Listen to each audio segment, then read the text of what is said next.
Sai TV ప్రేక్షకులకు నమస్కారం. శ్రీ హరి సీతారాం దీక్షిత్ గారి యొక్క దీక్షిత్ డైరీలో నుంచి వారు చూసినటువంటి లీలలు, అదేవిధంగా వారు షిరిడీలో ఉన్నప్పుడు వివిధ భక్తులకు కలిగినటువంటి అనుభవాల సమాహారాన్ని మనందరం విశ్లేషించుకుంటున్నాం. ప్రతి లీలలో కూడా బాబా గారి యొక్క సర్వంతర్యామి తత్వం, అదేవిధంగా భక్తులు ఏది కోరుకుంటే భక్తుల ఇచ్చ ప్రకారం బాబా ఏ విధంగా వారి కోరికలు తీరుస్తారు, ఇవన్నీ కూడా ప్రతి లీలలో మనం దర్శిస్తూనే ఉన్నాం. చాలా మట్టుకు దీక్షిత్ డైరీలో మనం చెప్పుకుంటున్నటువంటి ఈ సంఘటనలు, లీలలు సచ్చరితలో లేనటువంటివి, అదేవిధంగా మనకు తెలియనటువంటి అనేక లీలలు. ఎందుకంటే దీక్షిత్ గారు అక్కడ స్వయంగా ఉండి చూసినటువంటి లీలలు ఇవి చిన్న చిన్న సంఘటనలే కావచ్చు, కానీ వీటిలో దీక్షిత్ గారు చూసినటువంటి లోతైనటువంటి అర్థం, అదేవిధంగా విశ్లేషణ చాలా అద్భుతంగా ఉంటుంది. ఇలాగే ఒకసారి దీక్షిత్ గారు ముంబై నుంచి ప్రయాణం చేస్తూ ఇండోర్ వెళ్తున్నారు. వెళ్తూ ఆ రైలు మన్మాడ్ మీదుగా వెళ్తుంది. సరే, మన్మాడ్ దాకా వెళ్తున్నాం కదా, ఇండోర్ వెళ్ళి కూడా మనం అప్పుడే చేసేదేం లేదు, ఇంకో 2 రోజుల సమయం ఉంది, మన్మాడ్లో దిగి బాబా గారిని దర్శించుకుంటే బాగుంటుంది అనుకుంటారు. అయితే ఈ విషయము అక్కడ ఉన్నటువంటి వారి మిత్రులకు తెలియజేస్తే వారి మిత్రులు అంటారు, లేదు మన్మాడ్ నుంచి చాలా దూరం షిరిడి, మనం వెళ్ళడం రావడం కష్టమవుతుంది, మనం ఇండోర్కు ఒక ముఖ్యమైన పని మీద వెళ్తున్నాం కాబట్టి మనం ఇప్పుడు ఇక్కడ మధ్యలో ఆగి బాబా దర్శనం చేసుకోవడం కష్టము అంటారు. అయినా సరే దీక్షిత్ గారికి ఎందుకో చాలా బలమైనటువంటి నమ్మకం అన్నమాట. ఎలాగైనా నేను షిరిడీకి వెళ్తాను, వెళ్ళి బాబాను దర్శించుకున్న తర్వాతనే ఇండోర్కి వెళ్తానని చెప్పి మన్మాడ్ స్టేషన్ వరకు అదేవిధంగా బాబా నామస్మరణ చేస్తూ మన్మాడ్ స్టేషన్కి చేరుకుంటారు. మన్మాడ్ స్టేషన్లో బండి ఆగిన తర్వాత స్నేహితులకు మరొకసారి చెప్తారు, మనం ఎలాగైనా సరే ఒకసారి వెళ్ళొద్దామంటే అందులో ఉన్నటువంటి 2 స్నేహితులు అంటారు, బాబా ఈ అనుమతి మళ్ళీ తిరిగి షిరిడి నుంచి మనం వెళ్ళడానికి అనుమతి అంత త్వరగా ఇవ్వరు, ఎప్పుడు ఏ విధంగా అనుమతిస్తారో తెలియదు, మనమేమో 2 రోజుల్లో ఇండోర్ చేరుకోవాలి, ఒకవేళ బాబా గారు అనుమతి ఇచ్చి ఉండకపోతే సరైన సమయానికి మనం ఇండోర్ చేరుకోము అని చెప్పి ఇటువంటి సంశయాలు వెలిబుస్తారు. కానీ దీక్షిత్ గారికి ఏంటంటే, నాకంటే కూడా బాబా గారికి ఎక్కువ తెలుసు, ఒకవేళ మనం నిజంగా 2 రోజుల్లో ఇండోర్ వెళ్ళాలి, అక్కడ మన అవసరం తప్పకుండా ఉంది, ఆ పనిలో మనం తప్పకుండా ఉండాలి అనుకుంటే బాబా గారు తప్పకుండా మనకు అనుమతిస్తారు అని చెప్పి ఏదో రకంగా స్నేహితులు నొప్పిస్తాడు. సరే అని చెప్పి అందరూ షిరిడీకి బయలుదేరుతారు. వీరు వెళ్ళేసరికి బాబా గారు మసీదులో ఆసనం మీద కూర్చొని ఉంటారు. దీక్షిత్ గారు వెళ్ళి బాబా గారికి నమస్కారం చేసుకొని అక్కడ కూర్చుంటారు. అప్పుడు బాబా గారు అడుగుతారు, ఎప్పుడు వెళ్తావు అని. మీ ఇష్టం బాబా, ఈరోజు వెళ్ళమన్నా వెళ్తాను, 2 రోజుల తర్వాత వెళ్ళినా కూడా నాకు ఇండోర్కు చేరుకోగలుగుతాను, నాకేం ఇబ్బంది లేదు అంటారు. అయితే బాబా గారు చెప్తారు, అయితే ఒక పని చేయి, వచ్చావు కాబట్టి ప్రశాంతంగా 2 రోజులు షిరిడీలో గడిపి 2వ రోజు నువ్వు తిరిగి వెళ్ళిపో అంటారు. అక్కడ ఉన్నటువంటి దీక్షిత్ గారి మిత్రులు ఆశ్చర్యపోతారు. అసలు బాబా గారు దీక్షిత్ గారు ఎప్పుడు షిరిడీకి వచ్చినా నెలల కొద్దీ వారాల కొద్దీ ఉంచుకుంటారు, ఏంది అసలు 2 రోజులకే అనుమతి ఇచ్చారు అంటే, దీక్షిత్ గారు తప్పనిసరి అక్కడికి వెళ్ళాలి, దీక్షిత్ గారి అవసరం అక్కడ ఉంది కాబట్టి బాబా గారు ఆ విధంగా అనుమతి ఇచ్చారు. అప్పుడు దీక్షిత్ గారు అనుకుంటారు, బాబాకు ఏది మంచి ఏది చెడు, ఏ పని నేను చేయాలి, ఏ పనిలో నేను ఉండాలనేది నాకంటే ఎక్కువగా బాబా గారికే తెలుసు, అందుకనేనేమో ట్రైన్ ఎక్కి నేరుగా ఇండోర్ వెళ్ళేటువంటి నన్ను షిరిడీకి లాక్కొని మళ్ళీ 2 రోజులు ఉంచుకొని పంపిస్తున్నారు అంటే ఈ పనిలో నేను ఉండాలి, ఈ పని నేను చేయాలని చెప్పి బాబాగారు ఆశీర్వదించి పంపుతున్నారు అని చెప్పి దీక్షిత్ గారు చాలా సంతోషపడతారు. ఇలా మనం చాలామంది కూడా ఈ సంఘటన అందరికీ అనుభవమే.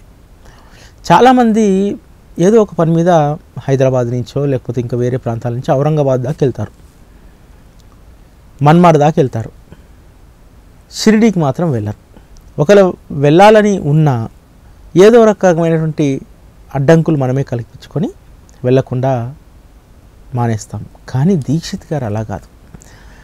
తనకు ముఖ్యమైనటువంటి పని అక్కడ ఉన్నా సరే ఎప్పుడూ ఆ తాపత్రయం అన్నమాట, ఎప్పుడు బాబాని చూడాలి, బాబాతో ఎక్కువ సమయం గడపాలనేటువంటి ఆ తాపత్రయంతో బాబాగారు దీక్షిత్ గారిని అక్కడ లాక్కొచ్చి ఆశీర్వదించి పని సక్రమంగా జరిగేలాగా ఇండోర్ పంపించారు. మనలో కూడా చాలామంది భక్తులకు అలవాటు, ఏదైనా ఒక మంచి పని మొదలు పెడుతున్నప్పుడు, ఏదైనా ఒక మనకు సంబంధించి కానీ లేకపోతే అది ఆధ్యాత్మికమైనటువంటిది కానీ మొదలు పెట్టేటప్పుడు బాబాగారిని దర్శించుకోవడం మనకొక అలవాటు. ఎందుకో అంటే ఈ సాయి టీవీకి సంబంధించి ఏ పని మొదలు పెట్టాలన్నా, ఏది చేయాలన్నా, ఒకసారి షిరిడీ ప్రయాణం అది అసలు అనుకోకుండా జరిగిపోతుంది. రేపు శ్రావణ పౌర్ణమికి వార్షికోత్సవం, ఆగస్టు 7వ తారీఖు. అసలు మేము షిరిడీ వెళ్ళాలని కానీ వెళ్తామని కానీ అనుకోలేదు. కానీ సంస్థానం నుంచే ఒక పిలుపు వచ్చింది. దేశవ్యాప్తంగా ఉన్నటువంటి మీడియా ఛానల్స్, అదేవిధంగా సాయి పత్రికలు, వీళ్ళందరితోటి ఈ నెల 30వ తేదీ రోజు ఒక సమావేశం ఉంది.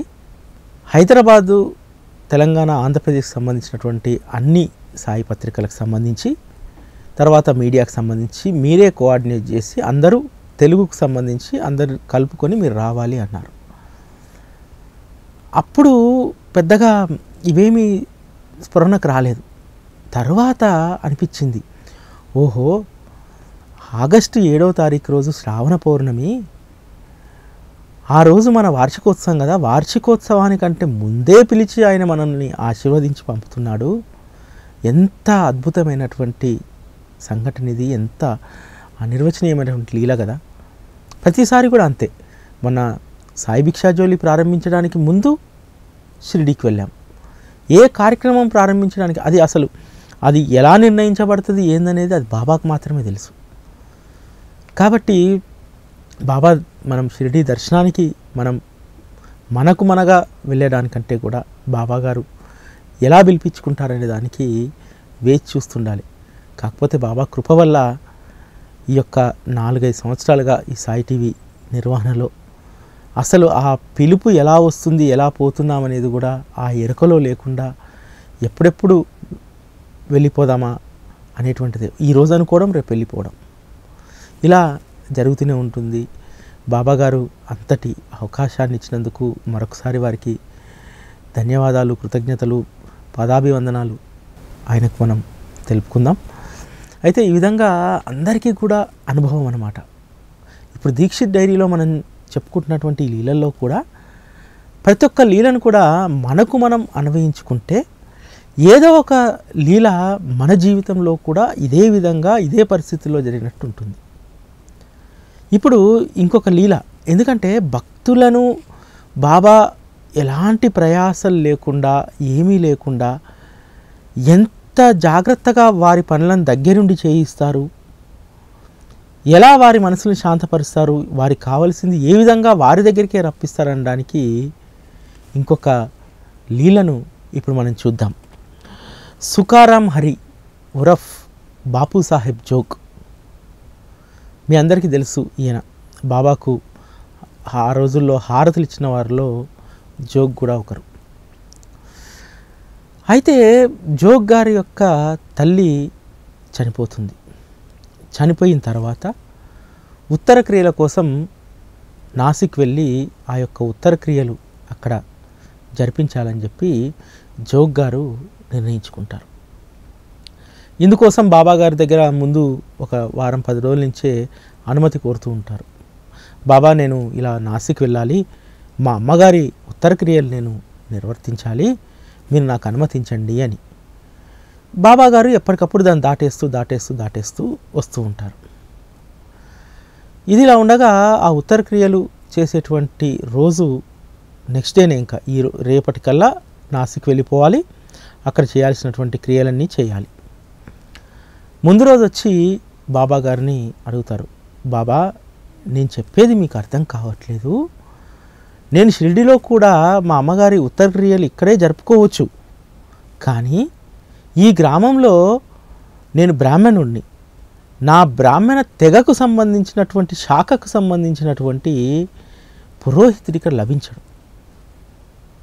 కాబట్టి ఆ పురోహితుడు కేవలం నాసిక్లోనే ఉంటారు. నేను అక్కడికి వెళ్ళి నా యొక్క తల్లి యొక్క ఉత్తర క్రియల్ని నిర్వర్తించాలి, కొడుగ్గా నాకు ఆ బాధ్యత ఉంది కదా బాబా అని చెప్పి బాబా గారిని అడుగుతారు.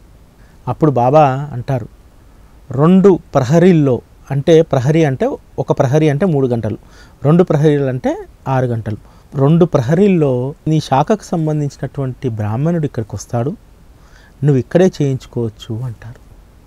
అలా బాబా గారు అన్నారో లేదో సరిగ్గా 6 గంటలో జోగు శాఖకు సంబంధించినటువంటి వేద పండితుడు షిరిడీకి చేరుకుంటారు.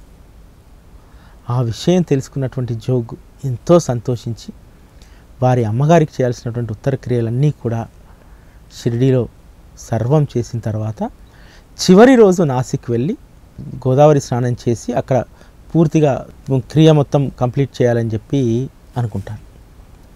అందుకోసం బాబాగారి అనుమతి కోరడానికి మసీదుకి వస్తారు. ఈ విషయం గమనించినటువంటి దీక్షిత్ గారు, ఎందుకంటే జోగ్కు పాపం జోగ్ యొక్క బాధ రోజు వింటూ ఉన్నాడు, నాసిక్ పోవాలనేటువంటి బాధ. అప్పుడు దీక్షిత్ గారు కలగజేసుకొని, బాబా నేను, మీరు, జోగ్ గారు ముగ్గురం కలిసి నాసిక్ వెళ్దాం, అట్నుంచి అటు మనం ముంబై కూడా వెళ్ళొద్దాం అని అన్నారు. ఎందుకంటే అనుమతి కోరడానికి, అంటే ఇతరుల గురించి అనుమతి కోరినప్పుడు బాబా ఇతరుల విషయాల్లో జోక్యం చేసుకోవద్దంటాడు కాబట్టి ఇలా చాకచక్యంగా అడిగారు. అప్పుడు బాబా నవ్వుతూ, నేను ఎవరిని మధ్యలో వదిలివేయను అని అంటారు. అప్పుడు దీక్షిత్ గారు కన్నీళ్ళ పర్యంతం అవుతారు. నిజమే కదా, బాబా ఒక్కసారి మనం బాబా చేయి పట్టుకున్న తర్వాత, బాబా ఒడిలోకి వెళ్ళిన తర్వాత ఆయన భక్తుల్ని వదిలేశారు అనేటువంటి సంఘటన ఎక్కడా మనం చూడలేదు. మనము కొద్ది రోజులు బాబా మీద అలిగి, బాబా నాకు ఈ కోరిక తీర్చట్లేదని చెప్పి బాబా మొహం చూడడం మానేస్తామేమో, కానీ ఆయన మాత్రం ఒక్కసారి ఆయన ఒడిలోకి వచ్చినటువంటి బిడ్డలను మాత్రం వదిలేయరు.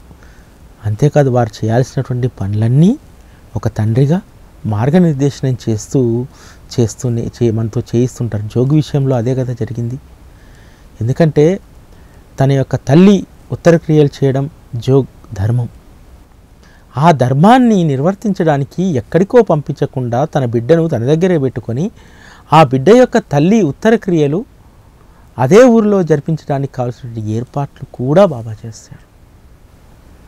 అంటే బాబా అన్నారు చూసారా, నేను ఎవరిని మధ్యలో వదలను అని చెప్పి. అసలు నిజంగా అది ఎంత అద్భుతమైన మాట. ప్రతిసారి ఆ మాట మనసులో స్మరించుకున్నప్పుడల్లా ఒళ్ళు ఉప్పొంగిపోతుంది. అది సత్యం, యథార్థంగా ఈరోజుకు అదే జరుగుతుంది. ఎంతోమంది బాబా మీద కొంచెం కోపం వచ్చో, అలిగో, పని కాకపోతేనో, బాబా ఇంకా నువ్వు నాకేం చేయలేదని చెప్పి అలిగినా సరే ఆయన మాత్రం వదలట్లేదు. ఇది బాబా యొక్క ప్రేమ.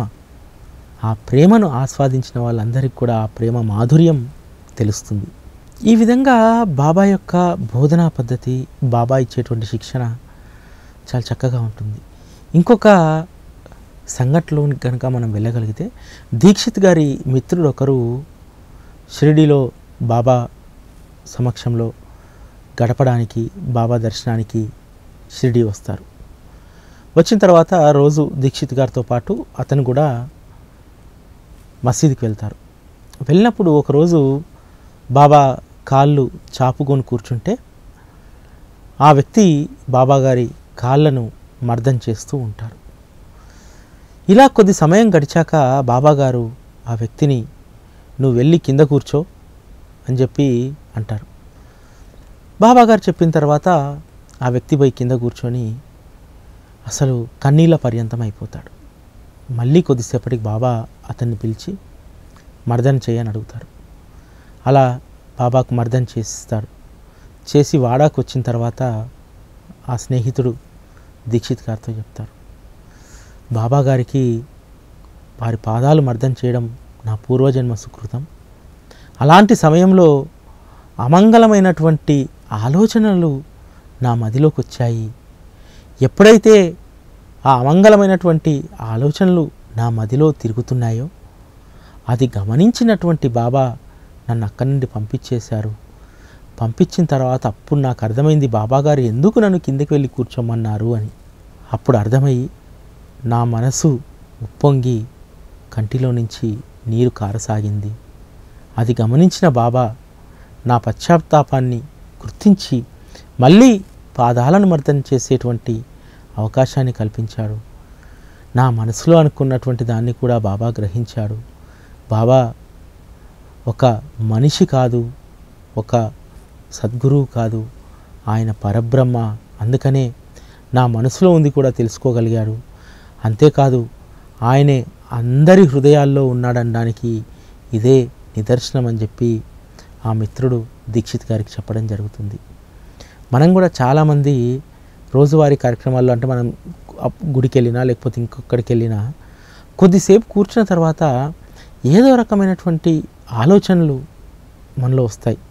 ఏదో దురాలోచనలు కావచ్చు, లేకపోతే అమంగళమైనటువంటి ఆలోచనలు కావచ్చు. ఇవన్నీ మనల్ని వేధిస్తూ ఉంటాయి. అందుకనే ఎక్కడా లేనటువంటిది బాబా మార్గంలో ఏంటంటే మనం గుడికి వెళ్ళినా బాబాగారి దగ్గర మనం కూర్చున్నా, పటం ముందు కూర్చున్నా చక్కగా బాబా నామస్మరణ చేస్తూ ఆ రూపాన్ని తదేకంగా చూస్తూ ఉంటే నిజంగా ఎలాంటి ఆలోచన మన మదిలోకి రాదు. ఆ విధంగా ఇదంతా ఏంటంటే బాబా ఇచ్చినటువంటి ఈ యొక్క అనుభవాలు, ఈ సంఘటన మనకి ఏం తెలియజేస్తుందంటే మన హృదయం అది కళ్ళెం లేనటువంటి గుర్రం లాంటిది. దాన్ని ఎప్పటికప్పుడు ఆ కళ్యాలు బుద్ధి అనేటువంటి దాంతో మనం పట్టుకొని ఉండాలి. పట్టుకొని ఉంటే మనసు ఎక్కడికి పారిపోదు, మన ఆధీనంలో ఉంటుంది అనేటువంటి ఒక చక్కటి బోధ ఇక్కడ. మనం ఎంతో మంచి పని చేస్తుంటాం, మంచి చక్కటి దైవకార్యాన్ని తలపెడతాం, కానీ ఆలోచనలు మాత్రం ఇంకెక్కడికో తిరుగుతుంటాయి. అది కాదు, నువ్వు చేసేటువంటి పనిపైనే నీ దృష్టి ఉండాలి. ఎప్పుడూ నీ మనసు మంచినే కోరుకోవాలి, శుభాన్నే ఆశించాలి, కీడును ఆశించకూడదు, ఇతరులను బాధ పెట్టేలాగా నీ మదిలోకి ఆలోచనలు రాకూడదు అనేటువంటి ఒక చక్కటి బోధ ఇక్కడ మొత్తం దీక్షిత్ గారు రాసినటువంటి, వారు రాసుకున్నటువంటి అనుభవాలే కావచ్చు, లీలలే కావచ్చు, వీటన్నింటిలో కూడా అందరి భక్తుల అనుభవాలే కావచ్చు, వీటిలో ప్రతి దాంట్లో కూడా బాబా బోధనా పద్ధతి మనకు చాలా స్పష్టంగా కనిపిస్తుంది. నిజంగా చెప్పాలనుకుంటే ఒక ఉన్నతమైనటువంటి మార్గంలో వెళ్ళాలనుకునేటువంటి వాళ్ళకి బాబా మార్గంలో దీక్షిత్ గారి యొక్క ఈ యొక్క అనుభవాలు మనకు చక్కటి పాఠాలుగా మనకు ఉపయోగపడతాయి. ఈ పాఠాల్లో నుంచి, ఈ అక్షరాల్లో నుంచి, ఈ పేజీల్లో నుంచి మనం ఎంతో నేర్చుకోవచ్చు.